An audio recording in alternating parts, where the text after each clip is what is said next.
today's tip.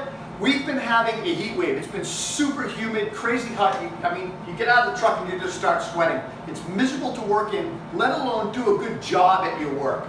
So how we deal with that is we're dealing with this kitchen installation. We actually grab this, we have this, it's a portable air conditioner. It just vents right out of a, like a dryer vent. It's bigger than a dryer vent. And we use this air conditioner to cool the room we're working in and to just try to create a habitable space that is not brutal. To keep the cold air in the kitchen, we use like a drop cloth that we hang right over the door. That keeps the cool air in here. And then, you know, we try to keep the temperature somewhere around 70 degrees in here. It's set for 68, it'll probably get to 70, 72, but that's a win when it's 98 and 34% humidity. I hope this tip helps, guys. Have a great week. See you next week.